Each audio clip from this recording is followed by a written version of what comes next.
Cuando tu sufrimiento no hace sentido. Cuando tu corazón se contradice. Cuando tus amigos no ayudan. Cuando el propósito de Dios es un misterio. Cuando el milagro no llega.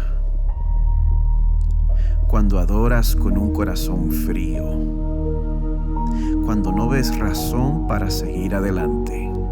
Te invitamos a ver con tus propios ojos al Dios de quien solo habías oído.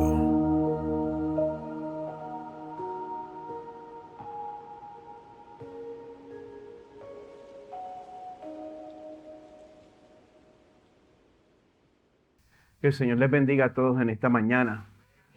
Les doy la bienvenida a Crosspoint Español. ¿Qué opina de la voz de ese locutor? La serie entera voy a tener que estar oyendo eso antes de predicar. Pero bueno, bienvenidos sean. Si nos está visitando por primera o segunda vez, reciba una bienvenida especial. Mi nombre es Miguel Medina, soy el pastor titular aquí en Crosspoint Español. A todos los que están aquí, gracias por traer la iglesia a este salón. Y a todos los que están viendo la transmisión, muchas gracias por estar en sintonía. Una dinámica que parece que muchos matrimonios tienen en común es cuando, bueno, como en el caso mío, mi esposa Carmen viene donde mí y me describe un problema que está pasando, me describe una dificultad que está pasando. Y mi primer impulso es buscar la solución a ese problema. Estoy tratando de buscar la solución a ese problema, pero no importa cuántas soluciones yo sugiera, eventualmente me doy cuenta de que ella no está satisfecha. ¿Por qué? Porque en verdad en ese momento a Carmen no le interesan mis soluciones, no le interesan las soluciones que yo esté sugiriendo. En ese momento lo que Carmen quiere, lo que mi esposa quiere, es que yo la escuche y que yo la acompañe en su frustración. ¿Hay alguna otra pareja aquí con quien eso suceda? ¿O soy yo nada más? Ok, muy bien. Yo no sé ustedes. Les voy a ser sincero, a mí me da trabajo entender esa dinámica. Me da mucho trabajo comprender que mi esposa, en vez de una solución, prefiere que yo sufra junto a ella. ¿Alguien más dice amén? Amén. Yo sé que esto no aplica al 100%, pero quizá los hombres somos los que tenemos esa tendencia a tener esa actitud práctica de querer encontrar una solución deprisa. Pero cuando se trata de comprender el libro de Job, cuando se trata de comprender el misterio del sufrimiento humano, yo sospecho que todos nosotros, damas y caballeros por igual, todos nosotros somos prontos para conformarnos con soluciones apresuradas. Nos conformamos con repetir refranes. Nos conformamos con repetir algún texto bíblico. Con esa misma intención, con la intención de arreglar las cosas deprisa. Porque ¿sabe qué? Cuesta menos decir, mira, no hay mal que por bien no venga, nos vemos después. Cuesta menos decir, mira, todo tiene un propósito, nos vemos el domingo en la iglesia. Todo eso cuesta menos que uno invertir el tiempo que se necesita para entrar en el lugar de sufrimiento donde se encuentra nuestro prójimo. ¿Qué mucho trabajo da eso? Pues por esa razón, ahora que vamos a comenzar esta nueva serie basada en el libro de Job, les voy a pedir algo difícil. Necesito que ustedes ajusten sus expectativas de esta serie. Porque esta serie va a exigir mucho de usted. Si usted presta atención, esta serie va a exigir mucho de usted. Si usted está acostumbrado a series de sermones sobre cómo ser un campeón en la vida o 3 pasos para arreglar sus finanzas, mire, nosotros vamos a estar dedicando 12 semanas. Vamos a dedicar 12 semanas a examinar de cerca un libro antiguo, un libro denso, un libro en un estilo poético de otra cultura. Un libro que se trata sobre el sufrimiento de otra persona. ¿Usted cree que puede aguantar 12 domingos con eso? Mire, durante estas 12 semanas, los que conocemos este libro, los que vamos a predicar de este libro, nosotros vamos a sentir la tentación a mencionar el final feliz prematuramente. Todos vamos a seguir todos vamos a tener esa tentación, y ahora mismo a todos los que van a predicar les pongo un moratorio, está prohibido. Vamos a tener que esperar al final para llegar al final. Y nos vamos a sentir tentados a siempre aludir al final feliz porque, gente, da trabajo, es difícil seguir hablando sobre un sufrimiento que parece que no se quiere acabar.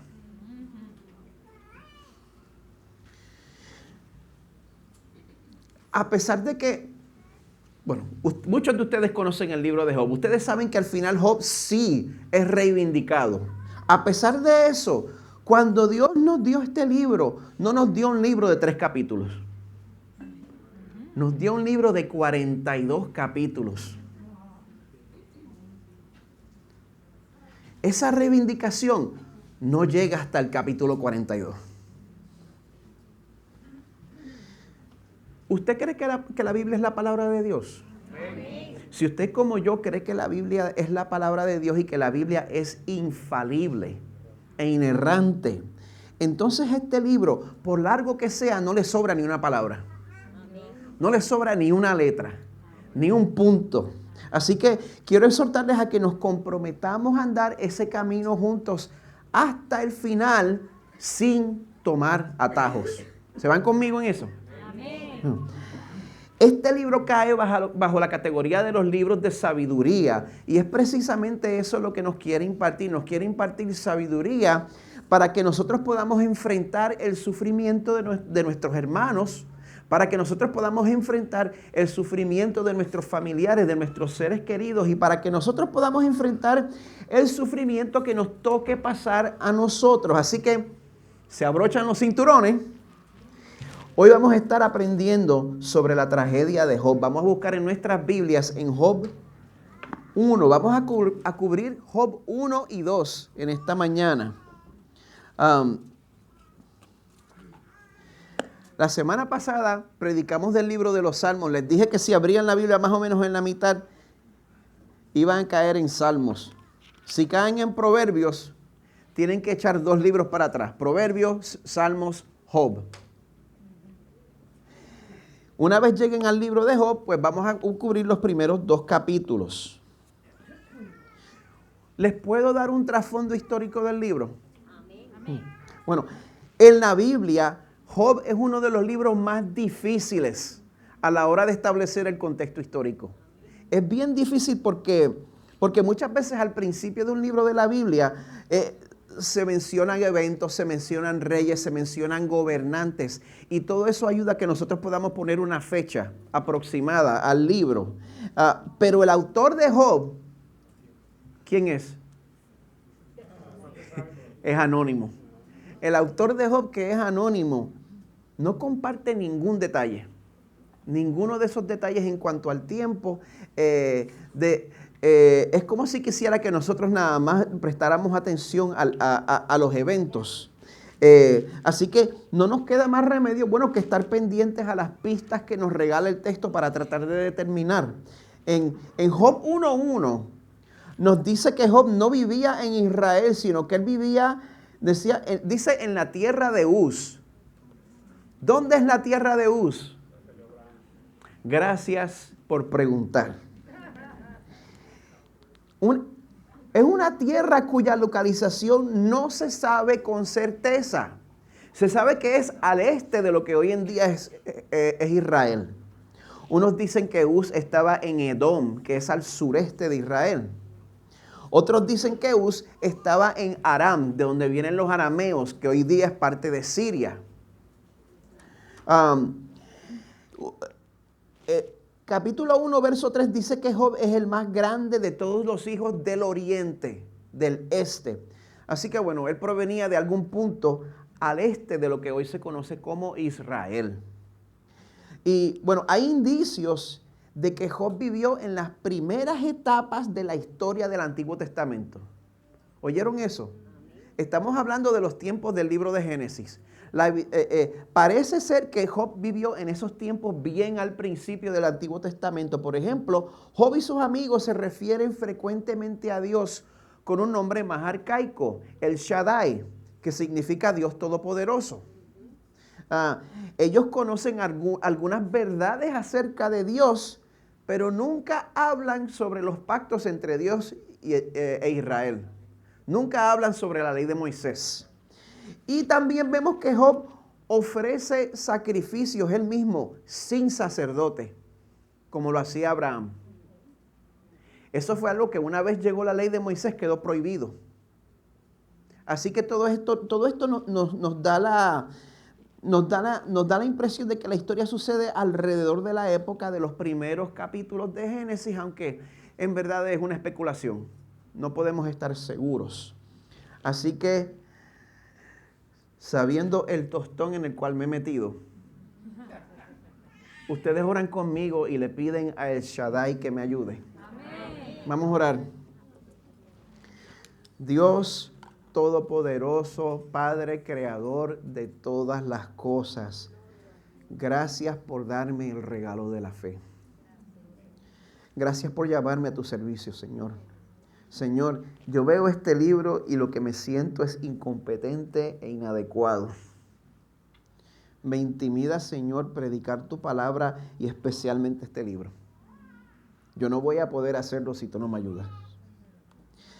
Señor, te ruego que me des una medida generosa de gracia para que en la misma manera que lo hizo tu siervo Job, Señor, que lo que yo diga de ti sea correcto. Amén. Permite que sea así, Señor. Yo pido que tu Espíritu nos ayude a todos a entender, que tú des una bendición para entender más allá de lo que yo pueda hablar, Señor, para que nosotros podamos ser una iglesia que ayuda al que está sufriendo. Que esta iglesia sea una iglesia que ayuda al que está sufriendo. Pido esto en el nombre poderoso de Jesús, quien sufrió para nuestro bien y para nuestra gloria. Amén. Vamos a agarrar el toro por los cuernos. Número 1, la Biblia establece que Dios es bueno. El Salmo 100 nos exhorta, alabadle, bendecid su nombre, porque Jehová es bueno. Para siempre su misericordia y su verdad por todas las generaciones. Número 1, Dios es bueno. Número 2, la Biblia establece que Dios es soberano sobre todo el universo. Sobre todo ser viviente, físico o espiritual, del equipo de nosotros o del otro equipo. Dios es soberano sobre todos y cada uno de ellos. Colosenses 1 dice que en Él, en Jesús, fueron creadas todas las cosas, tanto en los cielos como en la tierra, visibles e invisibles, ya sean tronos o dominios o poderes o autoridades. Todo ha sido creado por medio de Él y para Él. Él es antes de todas las cosas. Aquí está hablando específicamente de Jesús. Jesús, el Hijo de Dios, es preexistente desde la eternidad pasada. Él es antes de todas las cosas y en Él todas las cosas permanecen. O sea que si usted está vivo, cada vez que usted respira es porque Dios dio permiso para ese aliento. Y eso le aplica a todas las criaturas del mundo. A todos los seres espirituales, a cada demonio está sujeto a eso. Dios es todopoderoso y Dios es bueno. Pues entonces, ¿por qué más de 2,000 personas tuvieron que morir el viernes por la noche en el terremoto que hubo en Marruecos? Más de 2,000.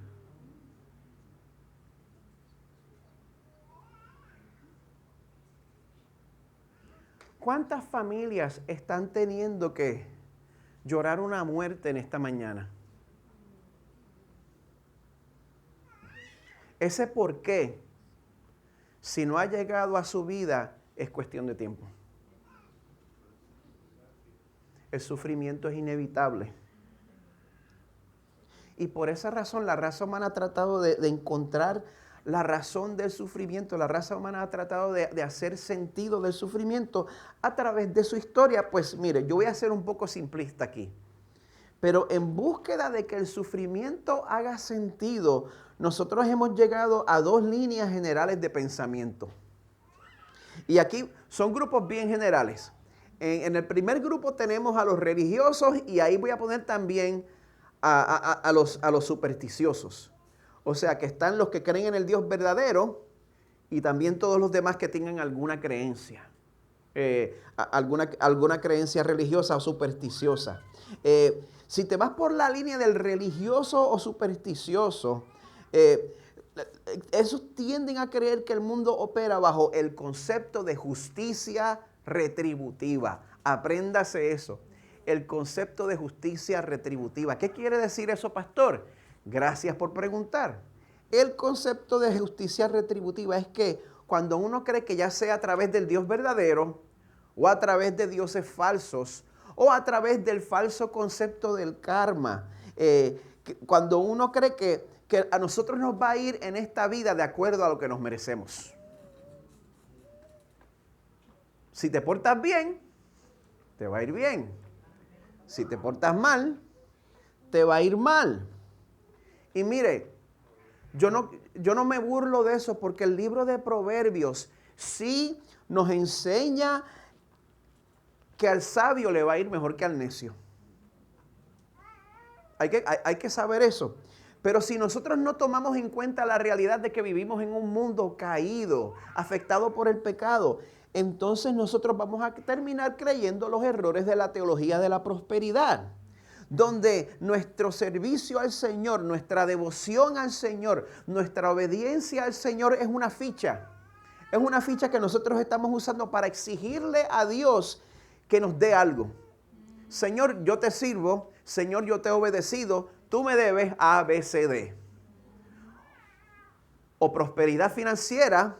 O Señor, tú me debes que todos mis hijos se conviertan. Pueden ser bendiciones materiales o pueden ser bendiciones espirituales. Sea lo que sea, queremos que el Señor esté en una posición de debernos algo y nosotros queremos estar en control. Esa es la línea religiosa. Mientras que la persona de trasfondo secular, pues esa persona interpreta las circunstancias de la vida como el producto de factores al azar. Cosas que no tienen que ver nada la una con la otra. Y por así decirlo, como si todo fuera casualidad del destino. La persona secular cree que las cosas que no suceden pues lo ve desde una perspectiva naturalista, es producto de selección natural y por eso el secular reacciona con una actitud de estoicismo, que está tratando de separar sus emociones, divorciar sus emociones de la situación por la cual está pasando. Pues el secular, como no toma en cuenta que Dios existe, pues siente que pues lo que me está pasando es completamente al azar, así que yo puedo vivir como yo desee. Y la moralidad no debe restringir a la biología. Así es como lo ve el secular. Pero esto nos demuestra que, al igual que el religioso o el supersticioso, el secular también desea estar en control. Por eso, yo estoy convencido de que el pasaje que vamos a cubrir esta mañana nos va a romper la computadora a todos aquí. Porque la primera verdad que necesitamos aprender es que Dios no se conforma a ninguna expectativa humana. ¿Tú crees que conoces a Dios? Tú no conoces a Dios. Eso es lo que me dice a mí el libro de Job. ¿Tú crees que tú no conoces a Dios? No lo conoces nada. El libro de Job le dice al hombre secular que hay un Dios creador del universo, a quien está sometida toda la creación y a quien todos vamos a tener que dar cuentas. El libro de Job le dice eso al secular. Pero el libro de Job también le dice al religioso y al supersticioso que ese Dios es imposible de amaestrar. Ese Dios es imposible de domar. No lo puedes dominar, no lo puedes sobornar, no lo puedes chantajear. Dios no se conforma a ninguna expectativa humana. Así que vamos a aprender juntos sobre este Dios indomable. Vamos a comenzar por lo que voy a llamar el primer acto, cielo y tierra. Lo llamo de esa manera porque aquí somos, en este acto vamos a ser espectadores tanto del drama terrenal como del drama celestial. Así que vamos a comenzar leyendo juntos la palabra del Señor. En Job 1 estoy leyendo de la Nueva Biblia de las Américas. Hubo un hombre en la tierra de Uz llamado Job. Aquel hombre era intachable, recto, temeroso de Dios y apartado del mal. Me gusta más como lo pone la Nueva Biblia de las Américas, que le dice intachable, en vez de el perfecto que usa la Reina Valera del 60, que es una traducción excelente. Pero creo que intachable es una mejor traducción. Job no era libre de pecado. Job mismo admite que en algún punto él necesitaba el perdón del Señor. Intachable quiere decir que Job vivía una vida auténtica, de integridad, y él buscaba apartarse del pecado. ¿Están conmigo? Muy bien, bueno. Job, además de ser un hombre de buen carácter, también era fluente. Verso 2. Le nacieron 7 hijos y 3 hijas. ¿Cuántos hijos en total? 10. Su hacienda era de 7,000 ovejas y 3,000 camellos, 500 yuntas de bueyes, 500 asnas y muchísima servidumbre. Aquel hombre era el más grande de todos los hijos de Oriente. Y mire, muchas veces la virtud viene sin riqueza, ¿verdad? Y muchas veces la riqueza viene sin virtud. Pero en el caso de Job, él tenía esa combinación perfecta de que tenía afluencia y tenía carácter. Él también tenía el privilegio de que sus hijos, que parece que eran adultos ya aquí, se llevaban bien entre ellos. El verso 4, sus hijos acostumbraban ir y hacer un banquete en la casa de cada uno por turno, e invitaban a sus 3 hermanas para comer y beber con ellos. El libro no menciona si algunos de ellos ya se había casado, pero me da la impresión de que probablemente eran adultos jóvenes en este punto. Así que eso quiere decir que Job tendría que ser más o menos como yo, de mediana edad, un cincuentón, un cuarentón. Pues en medio de esta descripción de todas estas bendiciones, el autor del libro ahora nos enseña un rincón privado en el corazón de Job que nos deja ver una ansiedad que él llevaba. Dice el verso 5, cuando los días del banquete habían pasado, el banquete que tenían los hijos, Job enviaba a buscarlos y los santificaba, y levantándose temprano ofrecía holocaustos conforme al número de todos ellos. Hacía 10 sacrificios. Porque Job decía, quizá mis hijos hayan pecado y maldecido a Dios en sus corazones. Job siempre hacía así. Súper interesante. Yo no sé, pero es que yo soy medio nerd de teología, y a mí esto me está súper interesante porque no se les pasa este detalle sobre Job. Dios lo había bendecido materialmente. También era una persona que buscaba vivir humildemente en sometimiento al Señor. Pero también él se daba cuenta que era posible pecar en contra del Señor, no solo a través de las acciones, no solo a través de las palabras, sino que uno puede maldecir a Dios en su propio corazón. Y en ese punto tan temprano del Antiguo Testamento, Job sabía que la única manera de expiar ese pecado era a través de un sacrificio sustituto. Job se daba cuenta de eso aún en este punto. Pues en este momento la escena cambia del plano terrenal al plano celestial. El autor nos dice en el verso 6, no se pierda esto.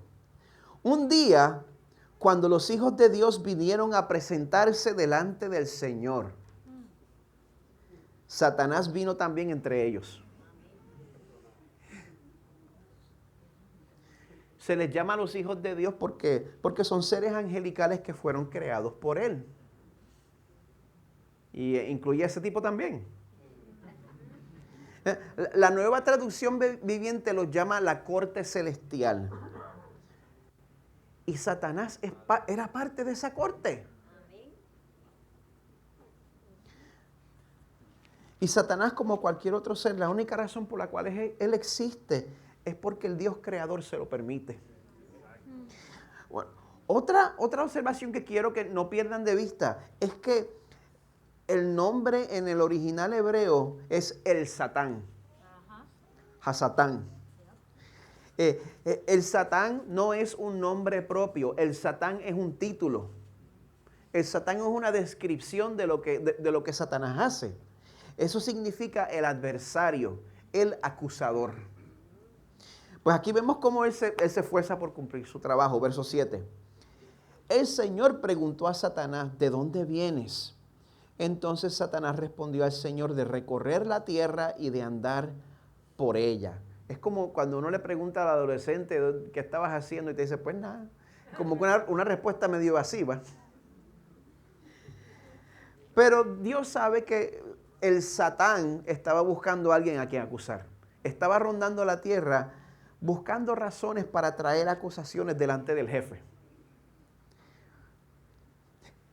Como el chivato del trabajo. Pero, bueno, verso 8. El Señor dijo a Satanás, ¿te has fijado en mi siervo Job? Porque no hay ninguno como él sobre la tierra. Es un hombre intachable y recto, temeroso de Dios y apartado del mal. Que Dios diga esto de uno.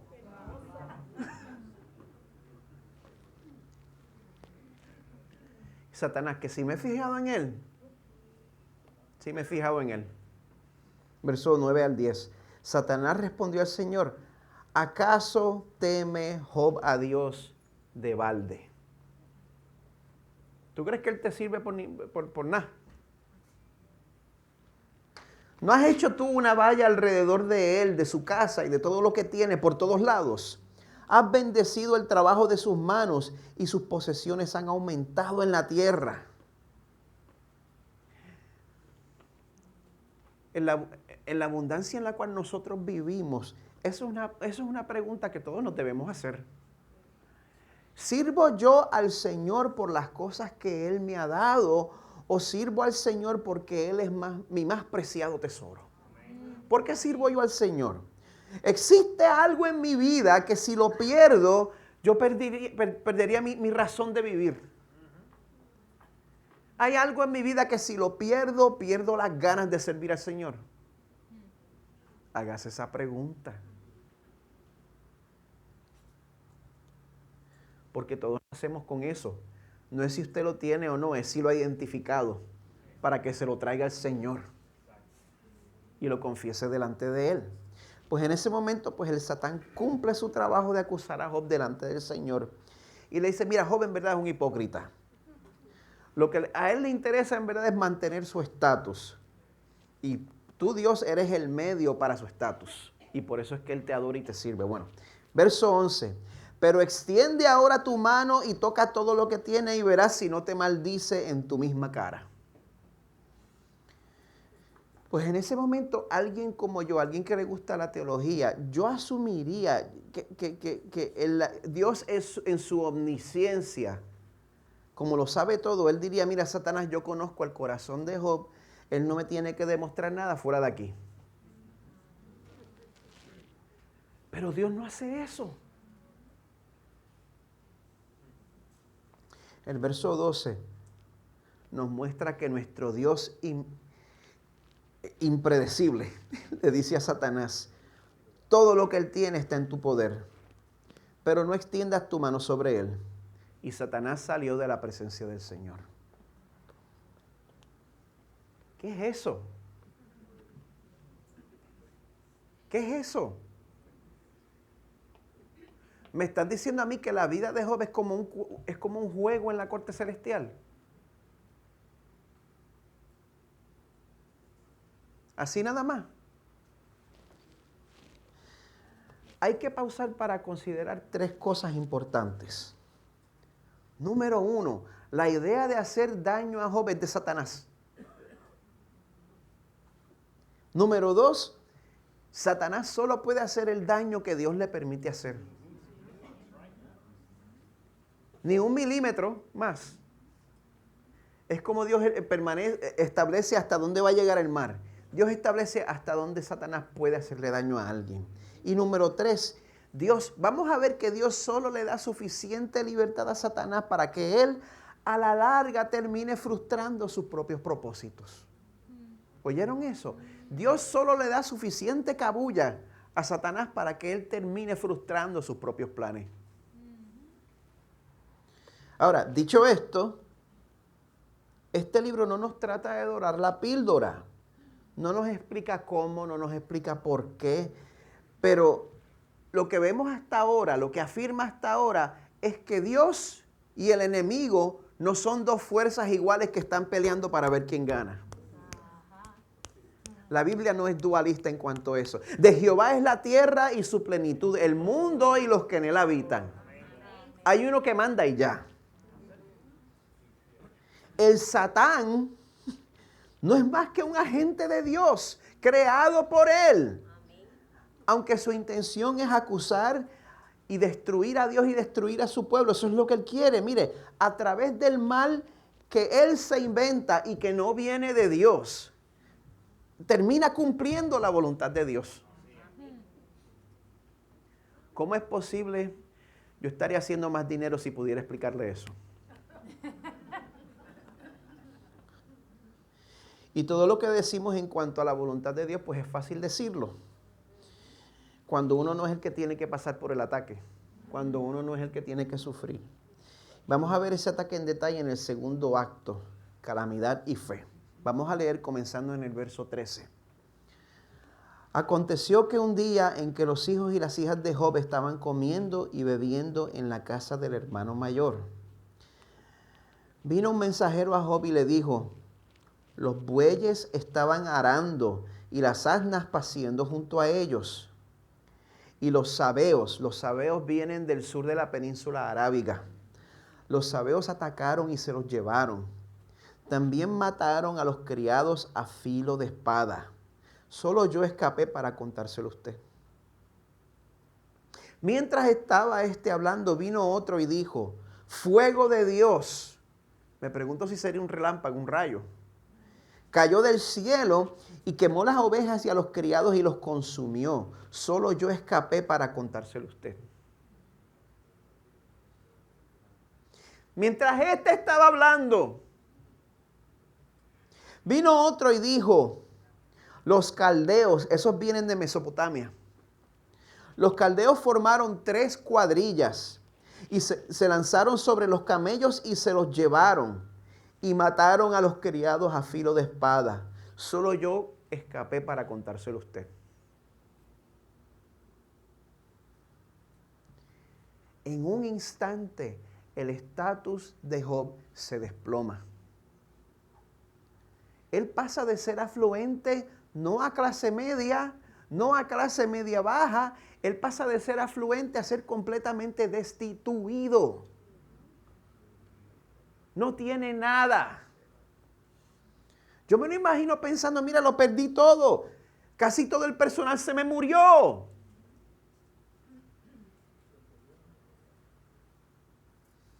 Yo no tengo con qué pagarle a los 2 o 3 que me quedan. ¿Qué yo voy a hacer con los acreedores? ¿Qué les voy a decir? Allá no había leyes de bancarrota. Pues en medio de esta tortura interna, vamos al verso 18. Mientras estaba hablando, vino otro y dijo: sus hijos y sus hijas estaban comiendo y bebiendo vino en la casa del hermano mayor. Entonces vino un gran viento del otro lado del desierto. ¿Sería un tornado? Me pregunto. Y azotó las 4 esquinas de la casa y ésta cayó sobre los jóvenes y murieron. Solo yo escapé para contárselo a usted.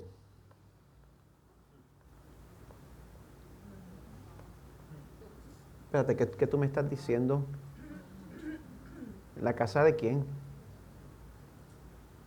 ¿Pero cuáles jóvenes? Los hijos. Pero cuando tú dices que los jóvenes murieron, ¿estás hablando de los menores? Todo.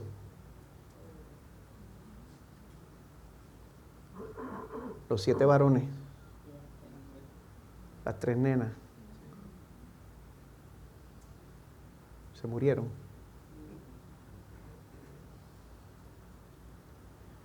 Entonces Job se levantó, rasgó su manto, se rasuró la cabeza y postrándose en tierra, adoró.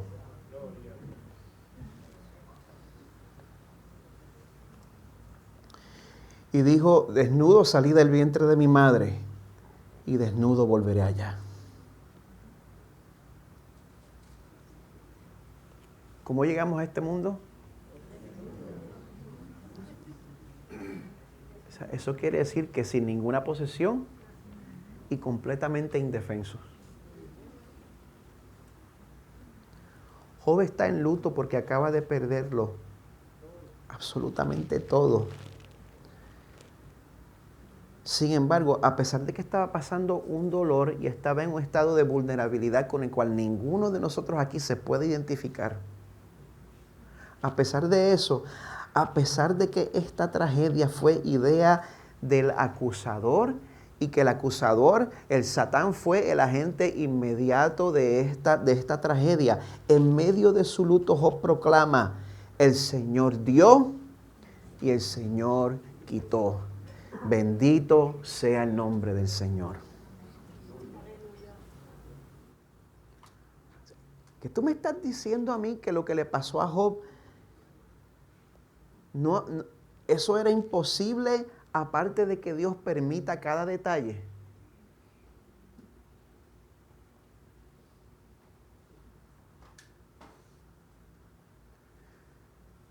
Entonces, como esto fue permitido por Dios, esta tragedia y cada tragedia forma parte de algo por lo cual Dios merece ser alabado.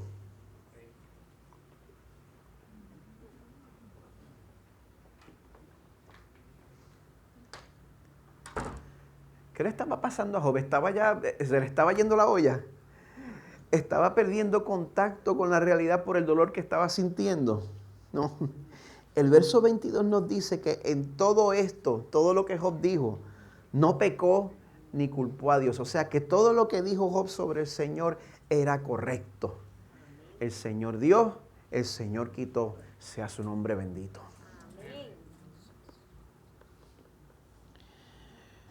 Mire, yo leo esto, algo de lo que yo me doy cuenta.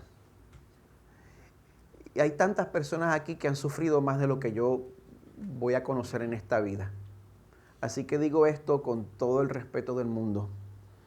Algo de lo que yo me doy cuenta, y es difícil de aceptar, es que Dios toma su gloria en serio. Dios toma su gloria en serio.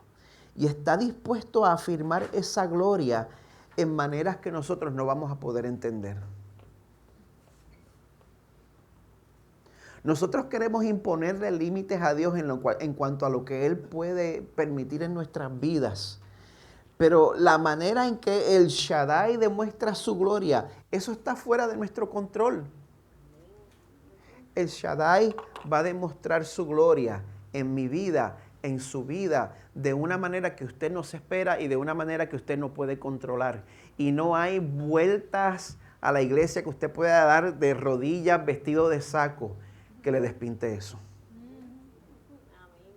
El Señor va a mostrar su gloria en su vida y usted no tiene ningún control en cuanto a la manera que Él lo va a hacer.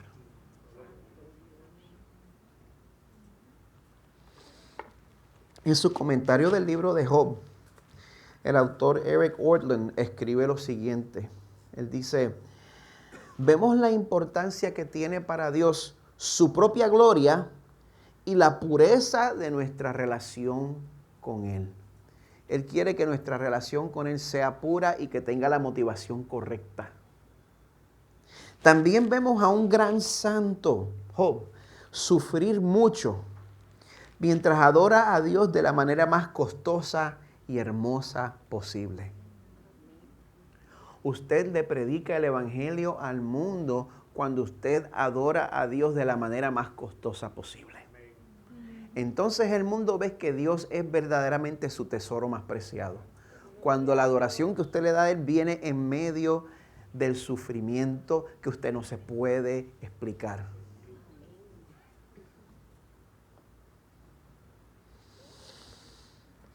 Porque el propósito eterno del sufrimiento de Job, mire, también aplica a las heridas que usted ha recibido. Aplica a sus heridas. No quiero abundar ese punto prematuramente porque, mire, las pruebas de Job no han terminado todavía. Pero, Señor, ¿hasta cuándo?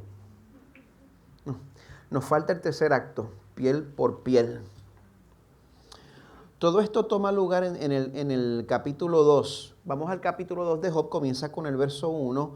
Sucedió que el día cuando los hijos de Dios vinieron a presentarse delante del Señor, otra vez hora de reportarse ante el jefe para dar el informe.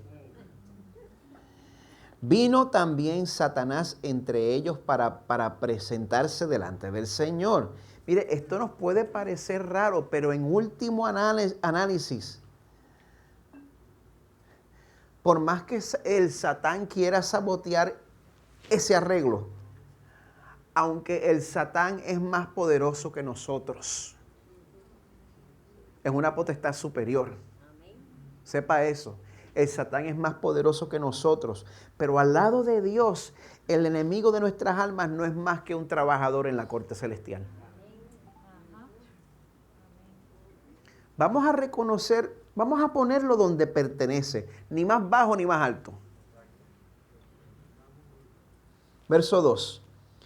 El Señor preguntó a Satanás, ¿de dónde vienes? Entonces Satanás respondió al Señor, de recorrer la tierra y de andar por ella.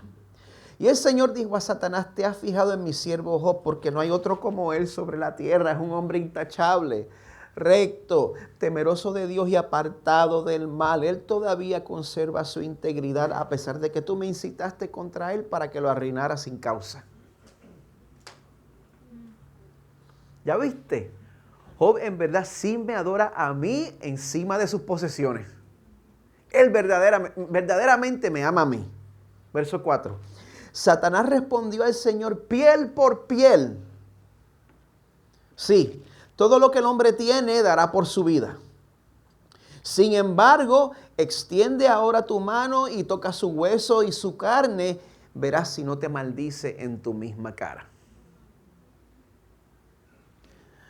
Ay, Satanás ya está bueno, él ha sufrido lo suficiente como para toda una vida, déjalo quieto, vete de aquí. Dios no dice eso. Yo leo esto y a mí me aterroriza. Si usted lee esto y no le aterroriza, no se da cuenta de las implicaciones. Verso 6, el Señor dijo a Satanás, Él está en tu mano, pero respeta su vida. Mire, Satanás quería destruir a Job. Satanás no quería respetar su vida. Él quería destruir a Job de la misma manera que lo quiere destruir a usted. De la misma manera que él está acechando, buscando destruir a su vida, a la vida de su familia.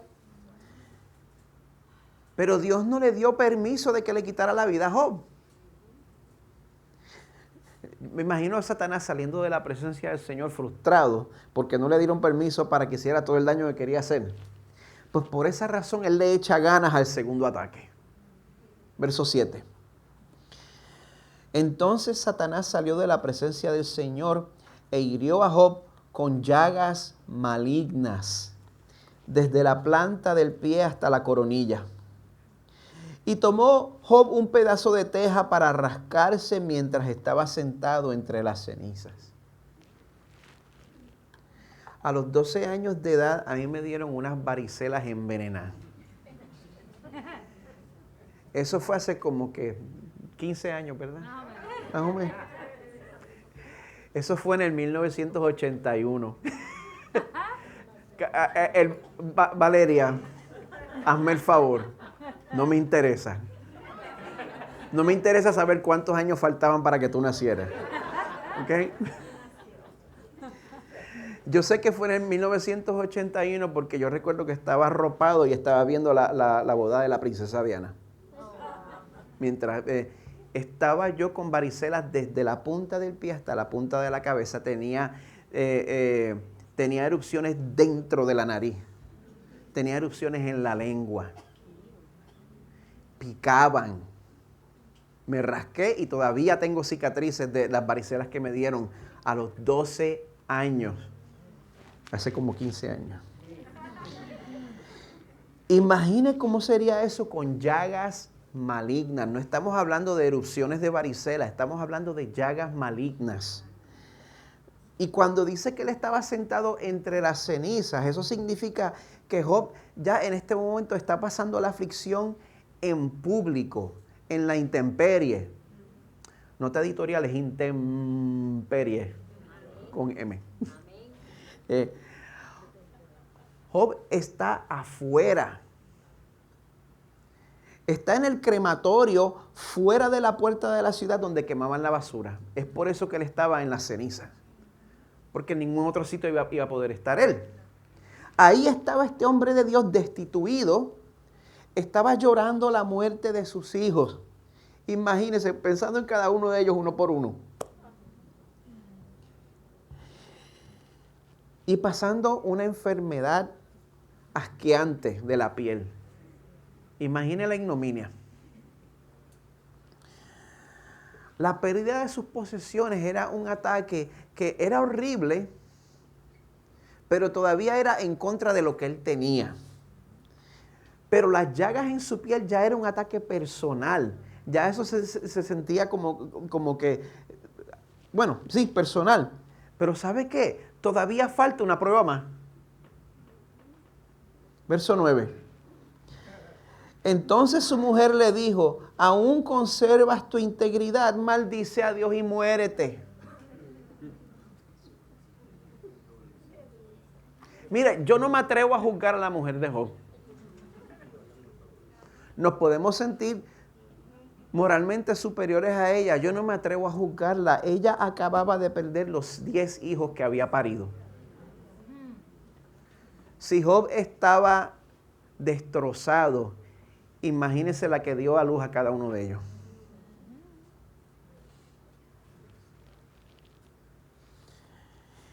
Y tampoco me imagino lo difícil que debe ser ver a la persona que tú amas sufrir de esa manera.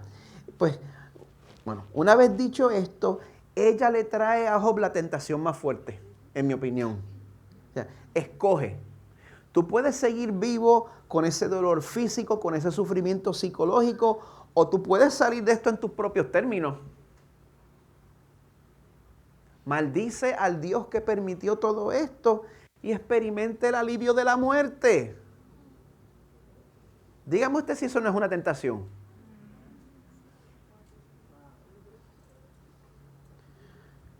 Pero la fe de Job permanece firme, dice el verso 10. Job le dice en el verso 10, hablas como habla cualquier mujer necia.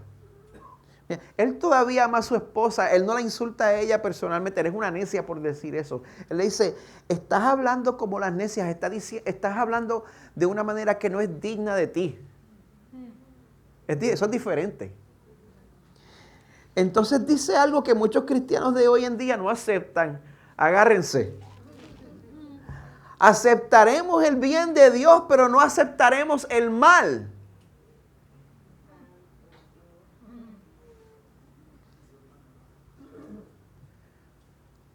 ¿Está diciendo disparate Job porque estaba sufriendo y bajo enfermedad? Si tú sigues leyendo, te das cuenta que no. En todo esto, no pecó Job con sus labios. Cuando dijo que de Dios experimentamos bien y experimentamos mal. Palabra del Señor, no soy yo, no me lo estoy inventando yo. Cuando usted oye esto, ¿qué usted piensa? Ahora sí te lo pregunto, ¿significa esto que tu dolor personal, que tus dificultades, que tu impedimento, que el abuso por el cual pasaste, que el trauma que estás llevando, significa eso que todo eso en verdad es parte de la soberanía de Dios?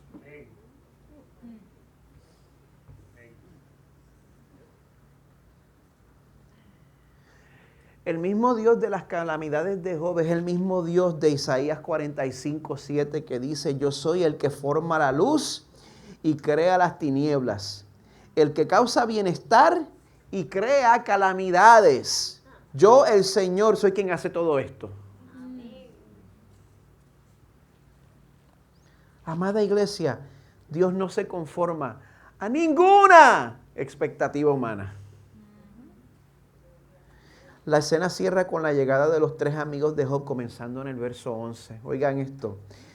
Cuando 3 amigos de Job, Elifaz el temanita, Bildad el suita y Zofar el naamatita, oyeron de todo este mal que había venido sobre él, vinieron cada uno de su lugar, pues se habían puesto de acuerdo para ir juntos a condolerse de él y a consolarlo.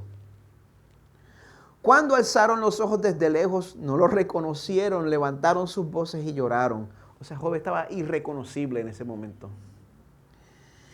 Cada uno de ellos rasgó su manto y esparcieron polvo hacia el cielo sobre sus cabezas. Entonces se sentaron en el suelo con él por 7 días y 7 noches, sin que nadie le dijera una palabra, porque veían que su dolor era muy grande. Eso me trae a la mente una ocasión donde en la familia de mi esposa alguien falleció y nosotros fuimos allá, a Puerto Rico, y estábamos en la casa de la persona que había fallecido y estábamos, pues llega el momento, el luto, el ataque de llorar, pues de lloriqueo, pues como que viene como olas, va y viene, va y viene, va y viene, y entonces hablamos sobre la persona, la recordamos, y en un punto éramos como 10 personas en esa sala sentados en círculo.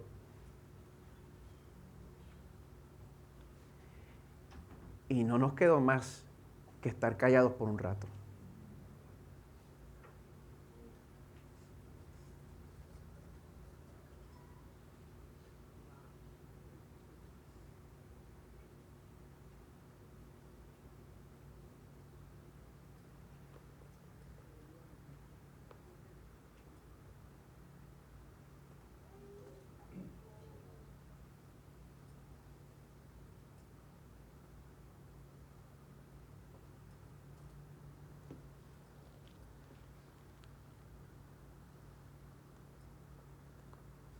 Nos podemos sentar en silencio con la persona que sufre.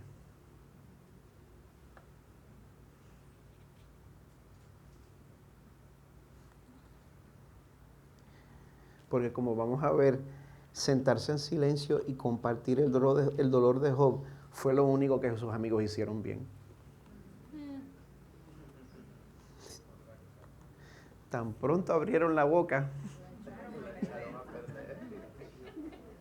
metieron la pata. No, y yo entiendo, ese soy yo.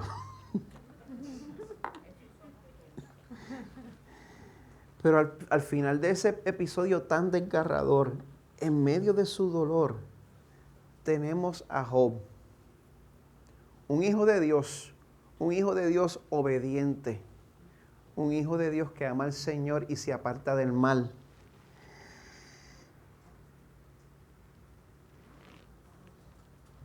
Un hijo de Dios que en vez de maldecirlo, que era la intención del Satán,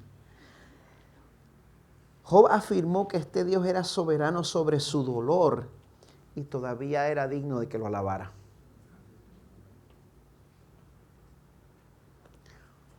Job nunca se enteró de lo que pasó en la corte celestial. Yo he leído el libro entero y en ningún momento se le aparece Dios a Job y le dice, mira, todo esto es parte de algo que pasó en el cielo. Por esto, mira, tú vas a ser bien recompensado porque tú afirmaste mi gloria delante de la corte celestial. Job nunca pudo enterarse del propósito eterno que tuvo su sufrimiento. Vamos a ver que el Señor nunca le dijo por qué. Él tuvo que sufrir y nunca enterarse de la razón. Pero, amada iglesia, nosotros tenemos una ventaja. Si Dios nos llama a sufrir de esa manera, de alguna manera que se parezca, como único nosotros vamos a poder retener nuestra fe y bendecir al Señor, es sabiendo que Dios nos ama más allá de toda duda. Eso es lo único que nos puede sostener a nosotros en medio del sufrimiento. Saber que Dios nos ama. tenemos que saber eso más allá de toda duda. Y amada iglesia, ese amor ha sido demostrado claramente más allá de toda duda. ¿Usted sabía eso? Que el amor que tiene el Señor por usted ha sido demostrado. Es una realidad. Mire, el sufrimiento de Job fue inusual. Él tuvo que sufrir de una manera que el 99.9% de nosotros no va a tener que sufrir de esa manera. Pero el sufrimiento de Job fue así de inusual porque ese sufrimiento apuntaba al sufrimiento de otro. Al sufrimiento mayor que pasó Jesús, el mejor Job, el verdadero Job. El único hombre verdaderamente inocente de todo pecado. Job era relativamente inocente porque él vivía en integridad, pero él no era sin pecado. Jesús sí vivió una vida perfecta en la cual él siguió la ley del Señor al pie de la letra y la obedeció de adentro para afuera. La obedeció de corazón. El único hombre verdaderamente inocente de todo pecado y a través del sufrimiento y de su muerte, a pesar de que nosotros hemos pecado en contra de Dios, mire, ya el enemigo no puede acusarlo delante de Dios como acusó a Job. ¿Usted sabe eso? El enemigo ya, el Satán, no puede acusarlo a usted delante del Señor. Colosenses 2, comenzando en el verso 13. Cuando ustedes estaban muertos en sus delitos y en la incircuncisión de su carne, Dios les dio vida juntamente con Cristo, habiéndonos perdonado todos los delitos. Todos. Pasados, presentes, futuros. Habiendo cancelado el documento de deuda que consistía en decretos contra nosotros. Toda la papelería que lo acusaba a usted en la corte celestial ha sido cancelada. Nos era adverso, pero lo ha quitado de en medio, clavándolo en la cruz. ¿Y sabe qué sucede con el acusador? Dice, habiendo despojado a los poderes y autoridades, hizo de ellos un espectáculo público, triunfando sobre ellos por medio de él. Mira, quizá el enemigo viene a donde ti a acusarte personalmente. Yo sé que viene a donde mí, frecuentemente. Quizá el enemigo viene a donde ti a acusarte personalmente, pero ya no te puede acusar delante de Dios. Gracias, Señor. Los cargos que pesaban en contra tuya han sido desestimados 100%. Gracias, Señor. Si estás en Cristo, Dios te ve a ti a través de la perfección de Jesús. Dios te ve a ti como si hubieras obedecido con la misma perfección que Jesús obedeció. Estás cubierto por su sangre. Gracias, Señor. Y eres limpio en su presencia.